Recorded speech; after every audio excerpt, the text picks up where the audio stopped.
नमस्कार, कैसे हैं आप हमारे सभी न्यूज मित्र। शुरुआत सत्य पे सत्ता यानी 7 खबरें, दिलचस्प जानकारियां एक साथ। आज पहले आपको पीओके से आ रही आवाम की वो आवाज सुनाएंगे जिसका सूत्र है अखंड कश्मीर। पाकिस्तान के अवैध कब्जे वाले कश्मीर में 4 लाख लोग सड़कों पर आ गए, नारे लगा रहे हैं, फायरिंग हो रही है, जिसे देखकर शहबाज शरीफ का दिल घबरा रहा है। लेकिन जो वहां पर हो रहा है वो कुछ भी शराफत से जो है उससे ताल्लुक नहीं रखता, उससे कोसों दूर है, क्योंकि पीओके हाथ से जा रहा है, ये साफ दिखाई दे रहा है। लेकिन फिर मुंबई में गिरे 120 फीट के होर्डिंग का ऐसा सच जिसे सुनकर आप कहेंगे 14 लोगों की जान किसी हादसे ने नहीं ली, बल्कि उनकी हत्या हुई है।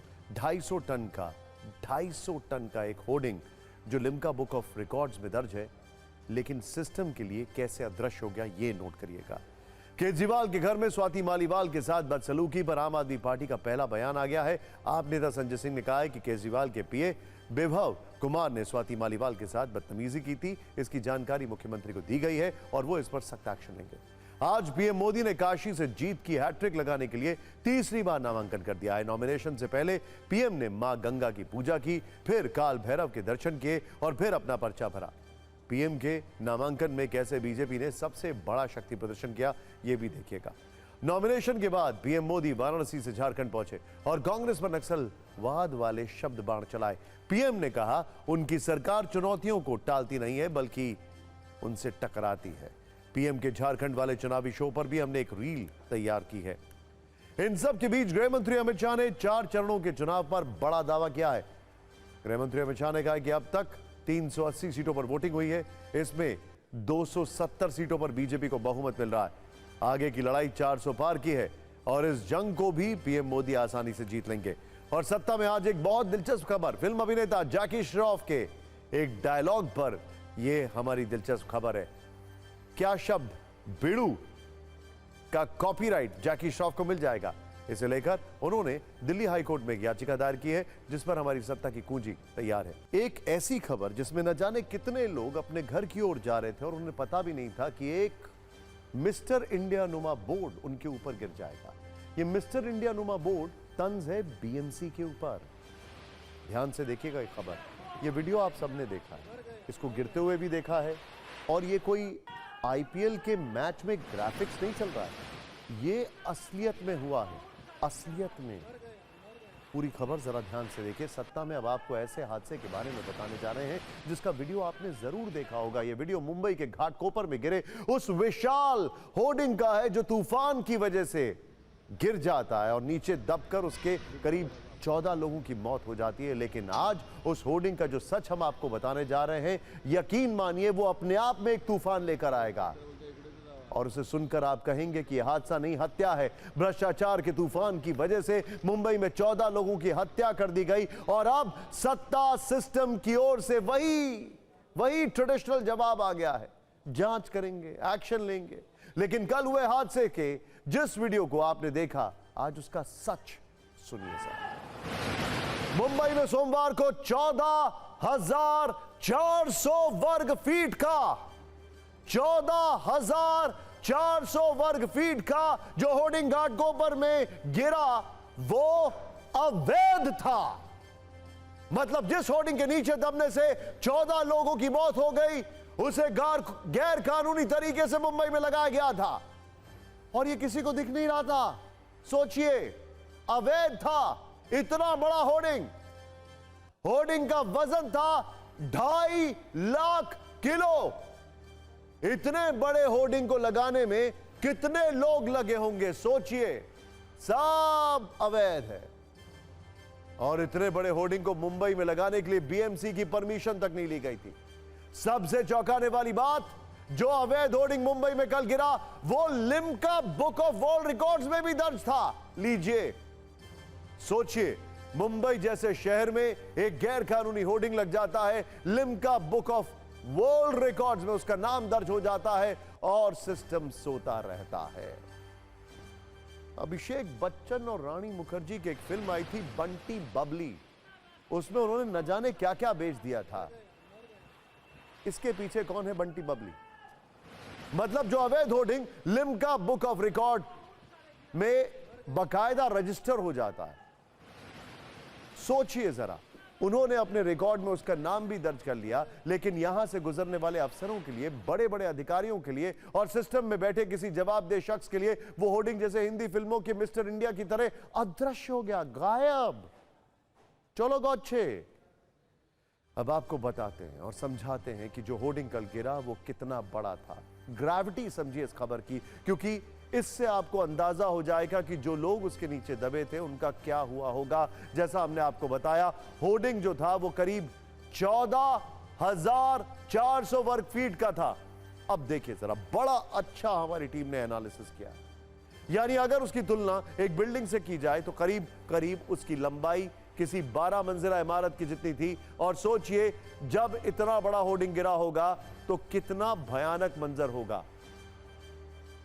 यह समझाने के लिए हम आपको हादसे के बाद की कुछ तस्वीरें दिखाते हैं, जिसमें आपको वो गाड़ियां नजर आएंगी जिन पर यह भारी भरकम होर्डिंग गिरा और उसके बाद उनका क्या हश्र हुआ।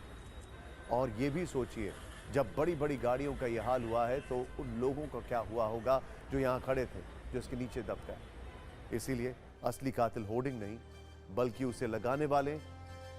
नियम कहता है कि मुंबई में 40 बाई 40 वर्ग फीट का होर्डिंग लगाने की अनुमति है। 40 बाई 40, सोचिए, इससे बड़ा होर्डिंग नहीं लगाया जा सकता। लेकिन जो होर्डिंग गिरा वो 120 बाई 120 वर्ग फीट का था।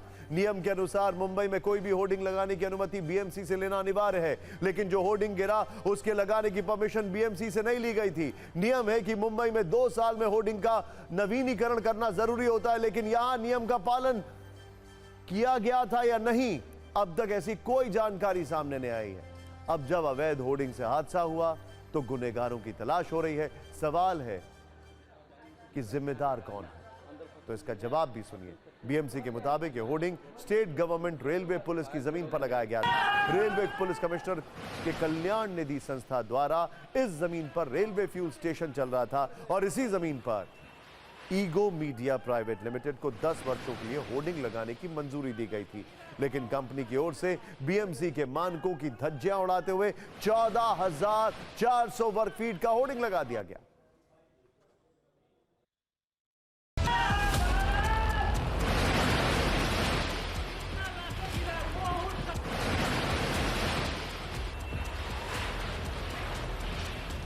मुंबई में कल शाम को बड़ा तूफान आया था और ये तूफान में ये दृश्य देख सकते हैं। ये तूफान में पेट्रोल पंप है और पेट्रोल पंप के पीछे जो होर्डिंग रहता है वो गिरा हुआ है।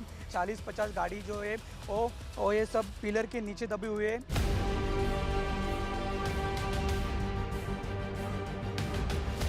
गैस भराने के लिए उधर लाइन में खड़े थे, तो आंधी तूफान आया, तभी उनके ऊपर वहाँ से मतलब वो जो पेट्रोल पंप पर रहता है ना, वहाँ उनके टैक्सी के ऊपर गिर गया।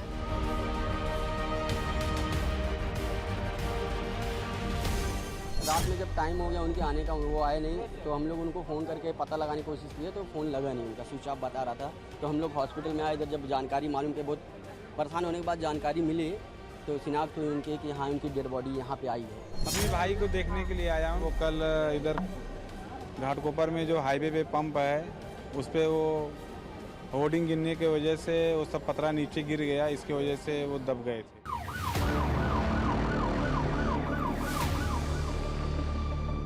हाईवे से 10 मीटर के दूरी पर है और आपको 1 किलोमीटर पहले दिखा जा रहा है कि होर्डिंग इतनी ऊंची क्यों है। क्या उस पर कभी खैर किया?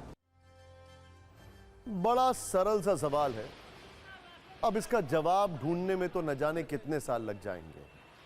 क्या इस मामले में बीएमसी के ऊपर चार्जशीट होगी? मुंबई में भ्रष्टाचार के तूफान में गिरे इस होर्डिंग पर आज हमने करप्शन वाला एक गोल चक्कर भी तैयार किया है, जिसे देखने के बाद आप यही कहेंगे कि हर बार यही तो होता है। और अब ये मॉडल जैसे हमारे सिस्टम ने और हम सब ने बहुत खामोशी के साथ एक्सेप्ट कर लिया है, कबूल कर लिया है, क्योंकि अब शहर शहर इसी तरह अवैध होर्डिंग लगाए जाते हैं, अवैध निर्माण होता है और इस निर्माण से पहले नोटों के बोझ से ईमान को दबा दिया जाता है। नोटों का बोझ शायद इस होर्डिंग के बोझ से ज्यादा था। जुबान बंद करवा दी जाती है, अफसरों की आंखों पर नोटों की पट्टी चढ़ा दी जाती है और इसके बाद बिना किसी के डर के अवैध होर्डिंग लगा दिया जाता है, गैर कानूनी इमारतें खड़ी कर दी जाती है। और फिर यह अवैध निर्माण रोज सिस्टम को मुंह चढ़ाता है। इसके बाद अचानक एक दिन कोई हादसा हो जाता है, जैसे सोमवार को मुंबई में हुआ। फिर करप्शन वाले होर्डिंग, बिल्डिंग या फिर किसी पुल के नीचे लोग दब जाते हैं और उनकी मौत हो जाती है। इसके बाद जांच शुरू होती है, जो जिम्मेदारी ट्रांसफर का खेल भी शुरू हो जाता है। सोचिए जरा, फिर हर विभाग अपनी जिम्मेदारी से मुंह चुराकर भागने लगता है और आखिर में सिस्टम की ओर से वही रटा रटाया जवाब आता है, जांच करेंगे। जांच इस बार भी शुरू हो गई। मुख्यमंत्री ने कह दिया कि जिम्मेदार लोगों पर गैर इरादतन हत्या का केस दर्ज होगा, लेकिन अब इस हादसे में सियासत का तूफान आ गया। इस पर भी 80 सेकंड की एक वीडियो।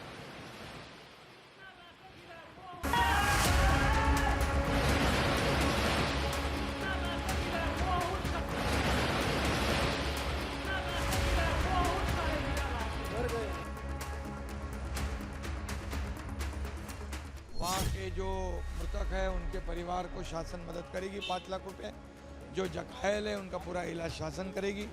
ये होर्डिंग जिसने लगाया था उसके ऊपर कड़ी कार्रवाई होगी। मुंबई में जब कहीं कोई होर्डिंग लगता है तो उसकी जिम्मेदारी बीएमसी की होती है कि होर्डिंग सही है, गलत है, कितने बड़ा है, कितने साइज की है। इस प्रकार से पेट्रोल पंप या जमीन या होर्डिंग ठाकरे सरकार के समय पे दी गई। 40 फुट की परमिशन और 120 फुट का होल्डिंग, काश ये नहीं होता तो आज ये 14 लोगों की जान बच जाती।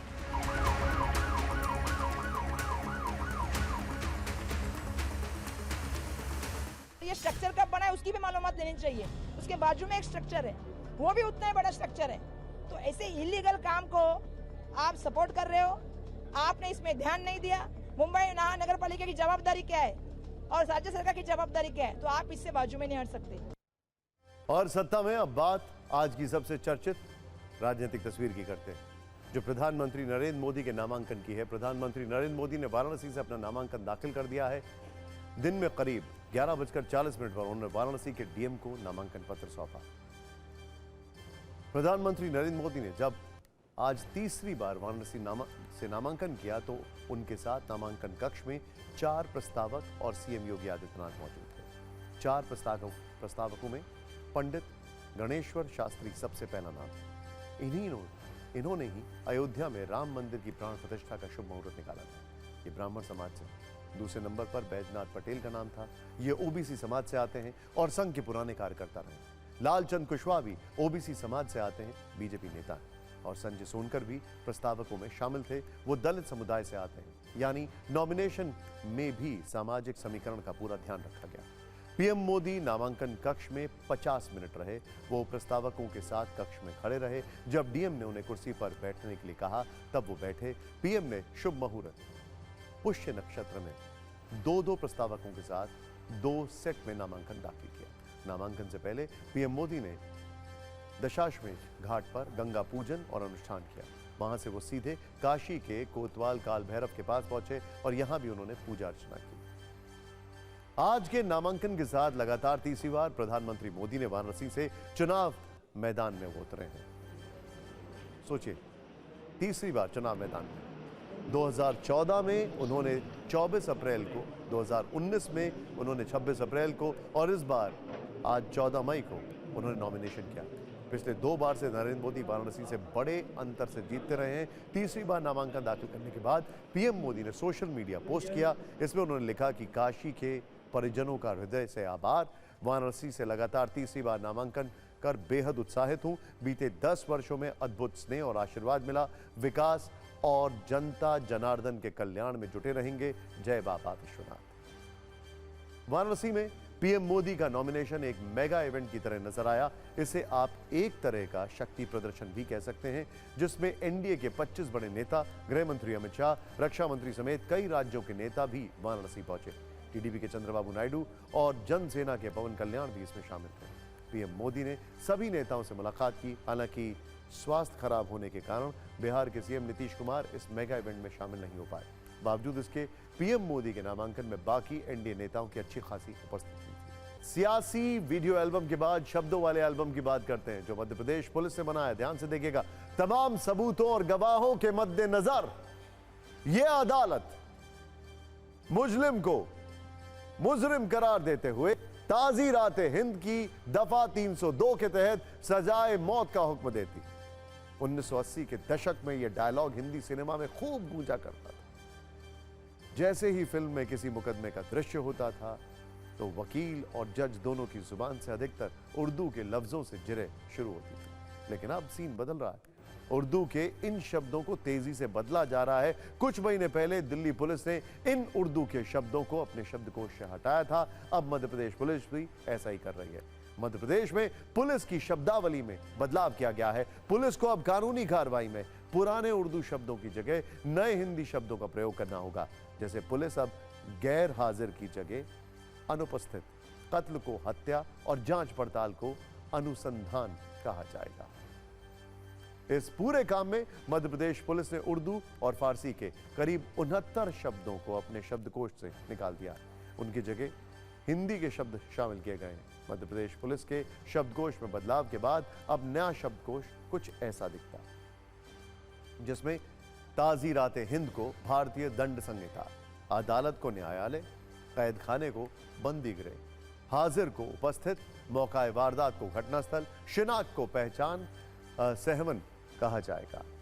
इसी तरह सबूत को साक्ष्य या प्रमाण, संगीन को गंभीर, तहरीर को लिखित विवरण, तफ्तीश या तहकीकात को अनुसंधान और जांच, इरादतन को शासन, कब्जा को अधिपत्य कहा जाएगा। कत्ल को हत्या, कातिल को हत्यारा, कातिलाना को प्राण घातक, गुजारिश को प्रार्थना या निवेदन, गिरफ्तार या हिरासत को अभिरक्षा, चश्मदीद गवाह को प्रत्यक्षदर्शी या साक्षी कहा जाएगा और बयान को कथन शेष, फरियादी को आवेदक, शिकायतकर्ता, हलफनामा को शपथ पत्र, फैसले को निर्णय कहा जाएगा। सजा को दोष सिद्ध, बरी को दोष मुक्त कहने की परंपरा शुरू होगी। इस तरह के कुल 69 शब्द हैं जो बदल दिए गए। मध्य प्रदेश पुलिस ने जो शब्दकोश बदला है उससे बीजेपी बहुत खुश है। बीजेपी कह रही है कि 1896 से ऐसे शब्दों का इस्तेमाल हो रहा था, लेकिन इनमें कई शब्द ऐसे थे जो लोगों को समझ में नहीं आते थे, इसीलिए ये बदलाव अच्छा है। लेकिन कांग्रेस इससे नाराज है। कांग्रेस का आरोप है कि बीजेपी सरकार के पास नाम बदलने के अलावा कोई काम नहीं है। पहले बीजेपी सरकार शहर, सड़क, स्टेशन के नाम बदल रही थी, अब पुलिस कार्यप्रणाली में इस्तेमाल होने वाले शब्दों को भी बदल रही है।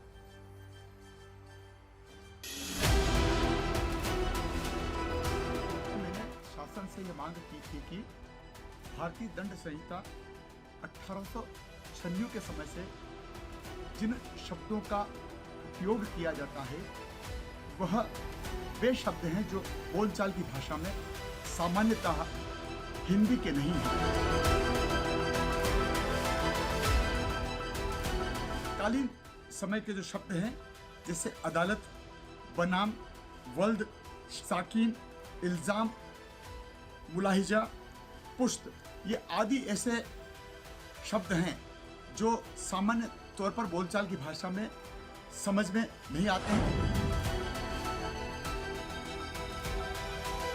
मुजरिम को अपराधी लिख दो, ठीक है, आप लिख दो मुजरिम को अपराधी, लेकिन इससे ज़्यादा ज़रूरी है कि मुजरिम को सज़ा कैसे मिले, इसके प्रोसिक्यूशन पर पुलिस को ध्यान देना चाहिए। वहाँ तो ध्यान कम है।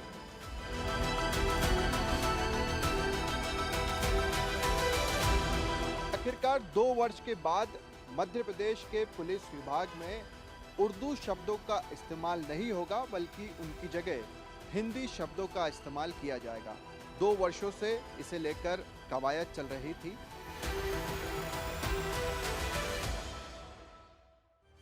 शब्द बदलें, ठीक बात है, लेकिन काम करने के तरीके को भी बदलना जरूरी है। उसमें भी फुर्ती, एग्रेशन, वो भी लाना जरूरी है।